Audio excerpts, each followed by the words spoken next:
আমারে, আমার নাম অমুক, চিনিস আমারে, টান্দা ছিঁড়ে ফেলামু, বুঝোস আমারে, আমি বাংলা কলেজের ছাত্র, খেয়াল করে কথা কবি, আমি 1 নম্বরে থাকি, একদম টাইট করে ফেলামু।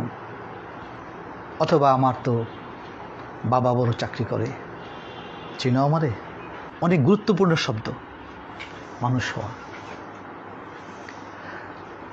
কেন তুমি হতে পারছো না?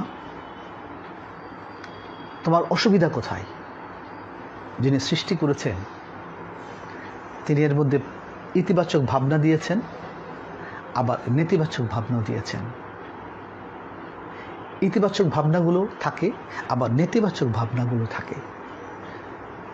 আমাদের এই দেশের মহাপুরুষেরা, মহামানবেরা, আমাদের পূর্বপুরুষেরা এবং পৃথিবীর তাবৎ যারা সাধু তারা বিশ্লেষণ করে বলছেন আমাদের ভিতরে কতগুলি প্রবণতা আছে, কতগুলি প্রবৃত্তি আছে। শব্দটাকে বলছি প্রবৃত্তি,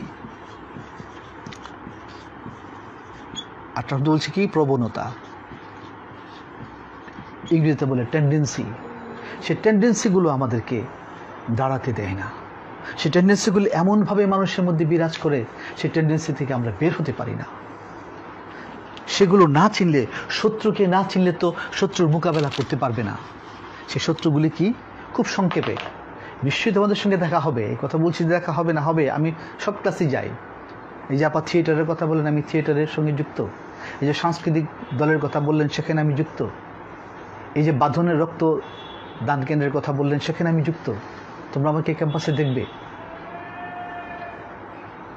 আসি, আমি কি কথা বলছি? তুমি কেন মানুষ হতে পারো না? আমি কেন মানুষ হতে পারি না? আমি কেন খাদে পড়ে যাই? আমার ভেতরেই আমার শত্রু আছে। শত্রু বাইরে থাকে না, শত্রু ভেতরে থাকে। যদি আরো স্পষ্ট করে বলি, শয়তান বাইরে থাকে না, শয়তান ভেতরে থাকে। আমি 90 বছরের বৃদ্ধকে জিজ্ঞেস করে দেখেছি, তুমি জিজ্ঞেস করে দেখো আপনি শয়তান দেখেছেন? সে বলবে আমি দেখি নাই। তোমাকে জিজ্ঞেস করে দেখেছো? দেখো নাই। তাহলে কোরআন সহ সকল ধর্মগ্রন্থে বলছে শয়তান প্রকাশ্য শত্রু। প্রকাশ্য মানে দেখা যায়, তাহলে তুমি একদিনও দেখলে না।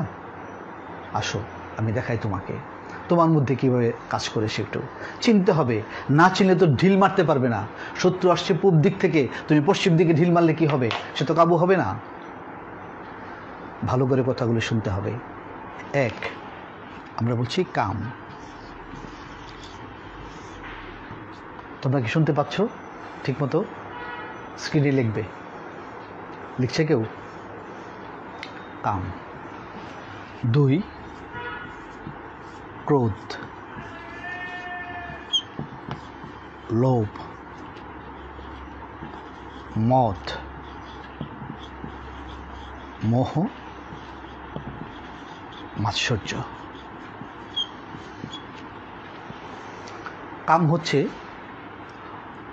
ছেলে হলে মেয়ের দিকে ঝুঁকে যাওয়া, মেয়ে হলে ছেলের দিকে ঝুঁকে যাওয়া, অন্যায় অন্যায্যভাবে ঝুঁকে যাওয়া। তোমরা আমাদের সন্তান, এই সময়টা আমরাও পার করে এসছি। এই যে প্রথম যৌবনে পা দিচ্ছ, এখন ভালো লাগবে, কাউকে দেখলেই ভালো লাগবে, এটাই যৌবনের ধর্ম। কিন্তু ভালো লাগলেই সেটাকে প্রলম্বিত করা যাবে না। কোথায়, কার সঙ্গে প্রলম্বিত করছো, এর পরিণতি কি, এগুলো এখনো জানতে পারো না। এটি এমন একটি প্রবণতা মানুষের মধ্যে, সকল কালে সকল মানুষের এখানে, ম্যাক্সিমাম মানুষ এখানে এটা কন্ট্রোল করতে পারে না। এটা এমন যে দেখা গেছে যে একজন বড় কর্মকর্তা, তিনি গাড়ি থেকে নামলেন, 10 তলা একটা অফিস কেঁপে উঠল, কিন্তু তিনিও গোপনে কাজের মেয়ের সঙ্গে শুয়ে থাকেন। আপন সন্তানকে হত্যা করে ড্রাইভারের সঙ্গে চলে গেছে মহিলা। এরকম কাহিনী দেখো না? নিজের সন্তানের গলা কেটে চলে গেছে আরেকজনের সঙ্গে, নিজের স্ত্রীকে মেরে চলে গেছে আরেকজনকে নিয়ে। এটা হচ্ছে এই লালনের একটি গানের মধ্যে আছে, তিনি বলছেন, কত ধনির ধারা যাচ্ছে মারা, পরে নদীর কাম তুফানে, মনির মানুষ যেখানে। লক্ষ্য করো, কত ধনির দ্বারা যাচ্ছে মারা, পরে নদীর কাম তুফানে। শব্দটা কি বলছেন লালন? কাম তুফান। তুফান যেমন, ঝড় যেমন বাড়িঘর উড়িয়ে নিয়ে যায়, গাছপালা উপড়ে ফেলে দেয়। আমি দেখেছি নদীর নৌকাকে রাস্তায় নিয়ে আসছে উড়িয়ে। তুফান, কামটা এমন একটা তুফান, তোমার ছাতি মানে না, তোমাকে উড়িয়ে নিয়ে যাচ্ছে, সেখানে স্থির থাকা খুব কঠিন। এই জায়গাটা তোমাকে কন্ট্রোল করতে হবে, খুব দৃঢ়তার সঙ্গে, খুব বুদ্ধি করে এখানে কৌশল করতে হবে। এখান থেকে না বের হতে পারলে আমার কত ছেলে মেয়ে ইন্টারমিডিয়েট ক্লাসে honours first year second year বিয়ে শাদী করে বাচ্চা কাচ্চা নিয়ে একদম শেষ, কিছুই না, কিছুই করতে পারল না জীবনে। সুতরাং এটা একটা পয়েন্ট, এটা মনে রাখতে হবে। এটা 2, ক্রোধ। এটা বুঝো, রাগ করা। কথায় কথায় রাগ করা যাবে না, রাগ কমাও। মার সঙ্গে রাগ করলে, বাবার সঙ্গে রাগ করলে এটা হবে না, এটি কোনো ভালো মানুষের লক্ষণ না। আজকে থেকে আমার কথা শোনার পরে কথাগুলি ভাববে, কমাও। আমার দয়াল নবী কি বলেছেন? দাঁড়িয়ে থাকলে বসে পড়ো, বসে থাকলে শুয়ে পড়ো, ঠান্ডা পানিতে হাত মুখ ধো, চুপ হয়ে যাও, কথা বলা বন্ধ করো। রাগের মাথায় কোনো সিদ্ধান্ত নিও না, কোনো সিদ্ধান্ত নিলে ভুল হবে। ফোনটা করার পরে মনে হইলো, আহা, ফোনটা না করলেই ভালো হইতো, ফোনটা করি আর একটা প্রবলেম সৃষ্টি করেছি। রাগের মাথায় ফোন করতে নাই। বিস্তারিত বলবো পরে। 3, লোভ। তোমরা এরই মধ্যে পড়েছ, লোভে পাপ, পাপে মৃত্যু। দেখো, মৃত্যু মানুষের শেষ পরিণতি। সুতরাং লোভটাকে কন্ট্রোল করো। পৃথিবীতে কখনোই কোনো লোভী লোক সফল হয় না, সফল হতে পারে না। কোনো সিস্টেম নাই। যিনি বানিয়েছেন পৃথিবীটা, এই সৃষ্টি জগৎ যার, তিনি সিস্টেম রাখেননি। সুতরাং লোভটাকে বুঝতে চেষ্টা করো, কোনটা তোমার লোভ। লোভ করো না। তোমার যা আসবে, ন্যায্যভাবে ন্যায়সঙ্গত যা আসবে, সেটাকে তুমি গ্রহণ করো। আমি একটা গল্প বলি। গল্পটা আমার অনেক বন্ধুরা শুনেছে, ছাত্ররা শুনেছে। আমি অন্তত কিছু লেখালেখি করে আমার 2টা বইয়ের মধ্যে অন্তত এই গল্পটা আমি লিখেছি, কারণ এর চেয়ে ভালো গল্প আমি আর জানি না। এক ডাকাত, খুব মনোযোগী হোক। এক ডাকাত, সে ডাকাতি করে। ডাকাতি তার পেশা। ছিনতাই করে, ডাকাতি করে, চুরি করে, ইত্যাদি করে। গল্পটা অনেক পুরনো, এই যে বললাম কয়েক হাজার বছর আগের, রামায়ণ মহাভারতের গল্প হবে, সেই প্রাচীন আমলের গল্প। তো ডাকাতি করে, ছিনতাই করে, সকালে বাড়ি থেকে বেরিয়েছে, কোথাও করে কিছু করতে পারেনি। বিকালবেলা বাড়িতে ফিরছে, তখন তো অনেক রাস্তাঘাটে অনেক জঙ্গল টঙ্গল ছিল, বন জঙ্গল ছিল। রাস্তার পাশে, এপাশে জঙ্গল, এপাশে নদী। দেখে যে জঙ্গলের ভিতরে একটা মানুষ দেখা যায়। ডাকাত ভাবল, কোনো ডাকাত হয়তো সেখানে ডাকাতি করে আসছে, জিনিসপত্র গুছাচ্ছে, দেখি কিছু পাওয়া যায় কিনা। সেখানে গেল, গিয়ে ডাকাতকে বলল, গিয়ে দেখে একজন লোক, বৃদ্ধ লোক, চোখ বুজে বসে আছে, অর্থাৎ তিনি ধ্যান করছেন। আয় বেটা, চোখ খুল। উনি চোখ খুললেন, কি আছে দে। সে বৃদ্ধ লোকটি বলল, আমার কাছে কিছু নেই, আমি এখানে আমার গুরু পাঠিয়েছেন, আমি এখানে বসে বসে আল্লাহর নাম জপ করছি, ঈশ্বরের নাম জপ করছি, আমার কাছে কিছু নেই। সে বলছে, যদি কিছু না দিস তাহলে ছুরি খুলছে থেকে আমি একদম মেরে ফেলব। দেখে অবস্থা বেগতিক, কি করার আছে। তখন সাধুবাবা বললেন, ঠিক আছে, আমাকে মেরো না। ওই যে একটা ট্যাগ দেখা যায়, মানে টিলা জায়গা, এই ট্যাগ দেখা যায়, সেখানে খুঁড়ে দেখো কিছু পাওয়া যায় কিনা। ডাকাত বলে যদি না পাই, আচ্ছা যাও না তুমি বাবা। তো আবার তার তো সেই ডাকাতির ভাষা, না পেলে খবর আছে, ঠিক আছে যাও তুমি। গেল, সেই ছুরি দিয়ে একটা আস্তে আস্তে খুঁড়তে লাগলো, আর দেখে সাধু আছে কিনা। খুঁড়ছে খুঁড়ছে খুঁড়ছে, দেখে একটু খুঁড়তেই দেখে যে সেখানে স্বর্ণের বার, বড় বড় স্বর্ণের বার, এই পকেটে এই পকেটে এই পকেটে যত কিছু আছে। ধরো এখন যদি হয় তার প্যান্টের এই পকেট, প্যান্টের এই পকেট যা আছে, তখন তার প্যান্ট ছিল না, যা ছিল সব কিছু তার একদম ভর্তি করেছে। ভর্তি করার পর যখন আবার একটু সরাইলো, তখন দেখে যে হীরা মুক্তা মাণিক্য, আর এগুলি তো স্বর্ণের থেকে বেশি দামি, একটার দাম কোটি কোটি টাকা। এগুলিকে ফেলে দেওয়া যায়, রেখে যাওয়া যায়, মাথা খারাপ, কিন্তু তার তো জায়গা নাই আর, কিন্তু ফেলে দেওয়া যায় না। তখন সাধু বাবার কাছে গেলেন, গিয়ে বললেন, বাবা আপনার কথা ঠিক, ওখানে কিছু জিনিসপত্র আছে, তো আপনি একটু পাত্র দিবেন আমাকে। সাধু বাবা বললেন, আমার এখানে তো পাত্র নাই, আমার একটা পাত্র আছে ব্যাগের মধ্যে, সে পাত্রটা দিতে পারি একটা শর্তে, কারণ পাত্রটা আমি সব কাজই করি, পানীয় খাই, সুচু করি, সব কিছু করি, একটা পাত্র আমার, তো পাত্র তোমাকে দিতে পারি আজকে। এখন তুমি যদি এই সন্ধ্যার সময় নিয়ে যাও, আগামীকাল সকালে আমাকে পৌঁছে দিতে হবে। বলছে, হ্যাঁ কোনো অসুবিধা নাই, আমার বাড়ি খুব দূরে না, আমি সকালে পৌঁছে দেবো আপনাকে। ব্যাগ থেকে সাধু পাত্রটা খুলল। ডাকাত দেখলো যে পাত্রটা খুব ছোট, এবং তার মেজাজটা বিগড়ে গেল, এত ছোট পাত্র, তার হাতে যা ধরবে তার চেয়ে খুব বেশি ধরবে না, কিন্তু মনে মনে হিসাব করলো, 4টা 5টা 8টা 10টা 20টা বেশি ধরলে তো কোটি কোটি টাকা দাম। আচ্ছা ঠিক আছে দেন। পাত্রটা নিল, নিয়ে হীরা মুক্তা মাণিক্য ভরতে লাগলো। ভরছে ভরছে, সন্ধ্যা হয়ে গেল, রাত্রির প্রথম প্রহর, রাত্রির দ্বিতীয় প্রহর, রাত্রির তৃতীয় প্রহর, আবার সকাল হলো, আবার দুপুর হলো, আবার বিকাল হলো, আবার রাত্রি হলো, প্রথম প্রহর, দ্বিতীয় প্রহর, তৃতীয় প্রহর, সকাল হলো, আবার দুপুর হলো, আবার বিকাল হলো। এরপরে ডাকাতের মনে হলো, কি ব্যাপার, পাত্র যে ভরছে না, আমি কি স্বপ্ন দেখছি? চিমটি কাটলো, না আমি তো বাস্তব, এই যে সাধু, হ্যাঁ সাধু আছে, এই গাছপালা, এই রাস্তাঘাট, নদী সব ঠিক আছে, তাহলে ঘটনা কি? একটু চিন্তিত হয়ে পড়ল। এবার আর উগ্র ভাবটা তার মধ্যে নাই।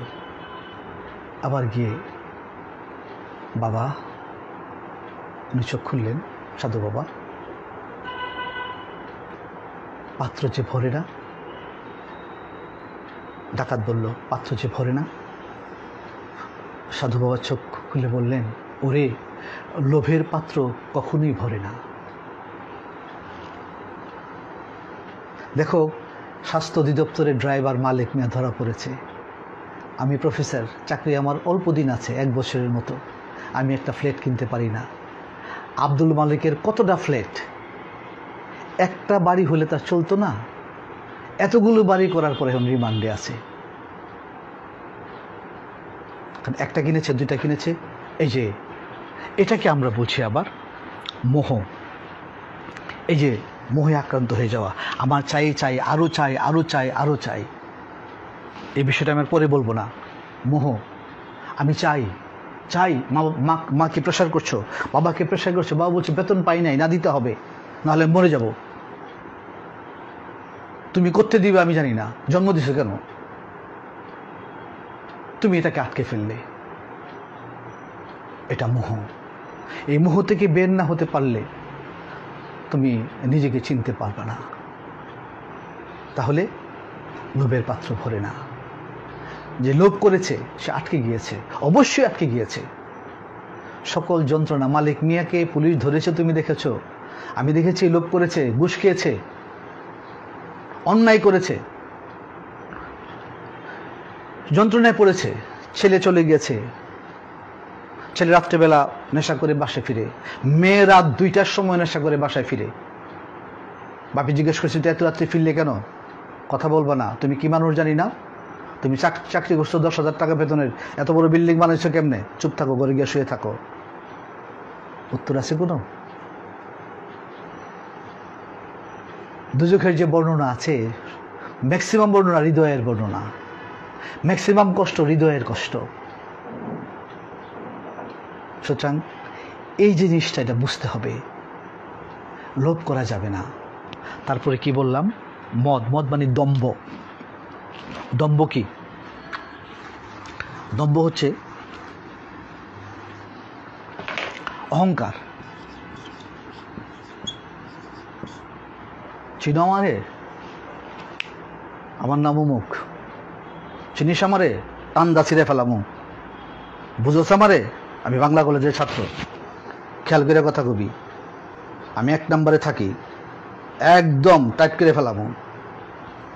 অথবা আমার তো বাবা বড় চাকরি করে, চিনো আমারে, আমি এই পাড়ের পা তুলে বসছো, হ্যাঁ যা ইচ্ছা তাই তুমি করছো, লাগাই দিলা গাড়ি একজনের সঙ্গে টক্কর। দম্ভ।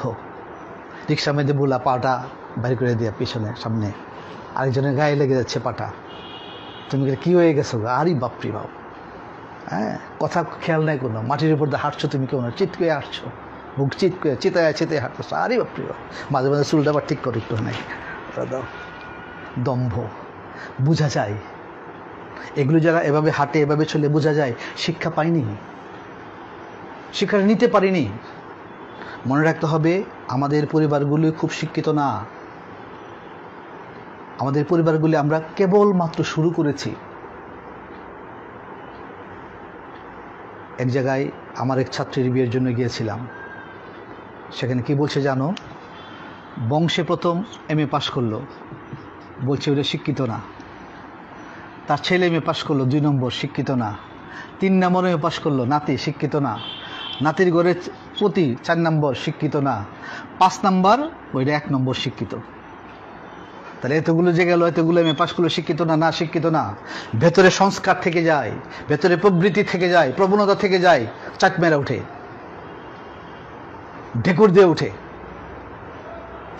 ম্যাক্সিমামটা ঠিক থাকে, এক সময় মনে করো খুব দেখ বৌরি কাটে ফেলাইল, শেষ। ওই যা পূর্বপুরুষের রক্ত, সেটি আমরা রিফ্রেশ করি না computer, fresh refresh refresh refresh, 5 generation লাগে রিফ্রেশ হতে। সুতরাং তোমাকে হিসাব করতে হবে, তুমি কি শুরু করছো? তোমার বাবা দ্বারা কি শুরু হয়েছে? তোমার দাদা দ্বারা কি শুরু হয়েছে? অসম্পূর্ণতার মধ্য দিয়ে আমরা চলছি। এই যে আমি তোমাদের ওরিয়েন্টেশন ক্লাস দেখলাম, অনেকের তো ভাবভঙ্গি দেখলাম, আমি বুঝতে পারি। তা আমরা কি বলি? একটু আগে কি বললাম? সকলেই আমরা আসছি মধ্যবিত্ত, নিম্ন মধ্যবিত্ত পরিবার থেকে। উঠে আসতে হবে তোমার চেষ্টায়। তোমার মা বাবা, অনেকের মা বাবা জানেই না। আমি বাংলা কলেজে, এক লোক আমাকে 1 নম্বর মার্কেটে বললো, স্যার আপনি বাংলা কলেজের শিক্ষক? আমাকে হ্যাঁ। আমার ছেলে আপনার কলেজে পড়ে। কিসে পড়ে? আয় না বিয়ে কইতে পারি না। ছেলে ইন্টারমিডিয়েট পড়ে না ডিগ্রি পড়ে, অনার্স পড়ে, বলতেই পারে না। আবার আমি এমন দেখেছি, আমি রিক্সা দিয়ে কলেজে যাই, আমার তো গাড়িটাই নাই, রিক্সা দিয়ে যাই। যাওয়ার পরে কলেজে গেটে ঢোকার পরে রিক্সাওয়ালা আমাকে বললেন, স্যার আপনি কলেজের স্যার? আমি বলছি হ্যাঁ। কলেজটা, ক্যাম্পাসটা তো সুন্দর, আজকে প্রথম ঢুকলাম। আগে ঢুকেননি? কোনো আগে ঢুকিনি। কেন ঢুকেননি? আমার ছেলে এখানে পড়ে। কিসে পড়ে? ফিজিক্সে পড়ে। চমকে গেলাম। আমার মেয়ে এখানে পড়ে। কিসে পড়ে? ভুটানিতে পড়ে। আমি কেঁদে ফেলছি যে স্যার আমি কলেজে ঢুকিনি, আজকে ঢুকলাম কেন? তা আমি বললাম আজকে ঢুকলেন কেন? আজকে ওরা বাসায় 2জন দেখে আসছি। বললাম কলেজে যাবা না? বলছি আজকে ক্লাস নাই। কি জন্য, কি কাজ আছে, এই জন্য তাদের ক্লাস নাই। রিক্সা চালিয়েও তার ছেলে মেয়েকে বাংলা কলেজে অনার্স পড়াচ্ছে এবং বলছে স্যার আমি বন্ধ করে দিতে পারি না। কেন? আমার ছেলেটাও ফার্স্ট ক্লাস পাচ্ছে, মেয়েটাও ফার্স্ট ক্লাস পাচ্ছে, আমি কেমন করে বন্ধ করি বাবা হয়ে? দেখো মানুষের কত প্রভেদ। আর এখানে 10টা বিল্ডিং আছে, বাংলা কলেজে ভর্তি হওয়ার সুযোগ হয় নাই।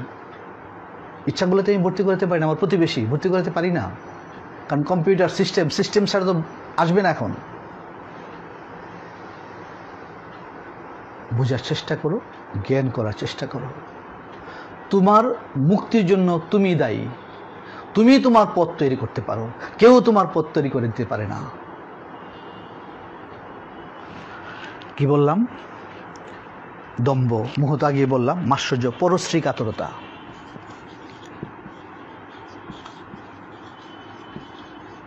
ঈর্ষা, হিংসা, নিন্দা ইত্যাদি, এইগুলো তুমি পরিহার করতে হবে। হিংসা করার দরকার নাই। যিনি আল্লাহ, তিনি তোমাকে 1 কোটি দিলে আমাকে 1 কোটি দিতে পারে। তিনি অভাবমুক্ত। সকল ধর্মগ্রন্থ, তুমি কোরআন, বাইবেল, গীতা, ত্রিপিটক, বেদ, তৌরাত, জবুর, আমার কাছে সব আছে, সবখানে বলছে আমি অভাবমুক্ত। সুতরাং ঈর্ষা করবা কেন?